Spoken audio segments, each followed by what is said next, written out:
महाराष्ट्रातील एक ऐतिहासिक ठिकाण म्हणजे रायरेश्वर पठार. याच रायरेश्वर पठाराच्या कुशीत घनदाट जंगलात वन्य प्राण्यांच्या सहवासात स्वच्छंदी आयुष्य जगणारे अवघी 10 लोकसंख्या असलेली छोटीशी वाडी माळवाडी येथील लोकांचा जीवन प्रवास आज आपण या व्लॉग मार्फत जाणून घेणार आहोत. आपण आता रायरेश्वराच्या घनदाट जंगलात आज शिरलो एकदम. या ठिकाणी रानगाव्यांचा मुक्त वावर आहे. कोणी आहे का?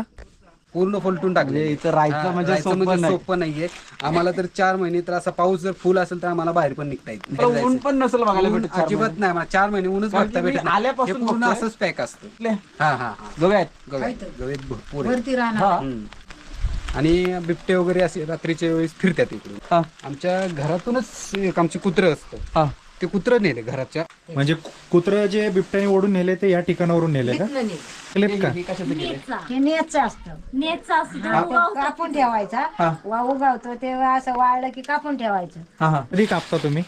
आता पाऊस उघडला. अच्छा. हा जून झाला ना की कापून ठेवायची ओझी घालून. हा हा. आणि मग जोपर्यंत जाईल तोपर्यंत नशिबाचं ठेव. बापरे. हा एवढं नशिबावरती ठेवायचं. जे जास्तपर्यंत जिवंत राहिलं तर ठीक नाही, तर मग काय उपयोग नाही. सर्पदोष जास्त. हा प्रमाणाच्या बाहेर म्हणजे फुरशे आहे ना, असा जमिनीवरती काही कळत नाही.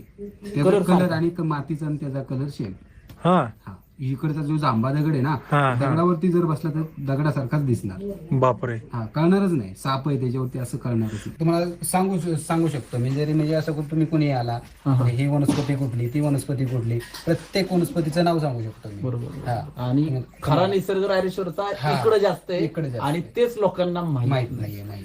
असं कधी इथं प्रसंग झालाय कोण चुकले त्यांना तुम्ही गेलेत आणायला भरपूर वगैरे? झाले. कारण का आमचे काय माहिती का, आमचे जंगमस्तीतले काही लोक आहेत, हा. ती काही लोक चुकलेली पण आहेत इकडे. ह्या म्हणजे बाजूला आमच्या स्थानिक असून पण? स्थानिक असून सुद्धा चुकलेले आहेत. देव आहेत तिथं, म्हणजे साती आहेत. अच्छा. हा मग त्या तिथे आहेत.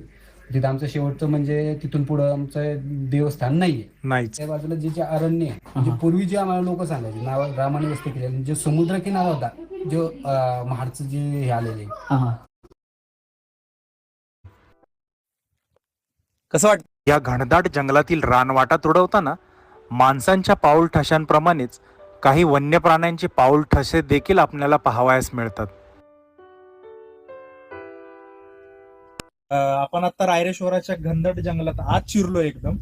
या ठिकाणी रानगाव्यांचा मुक्त वावर आहे. आता पाणवठा आहे या ठिकाणी, वरून पाणी वाहतंय. हा पाणवठा आहे. या ठिकाणी रानगाव्याचा सगळ्यात जो प्रौढ जो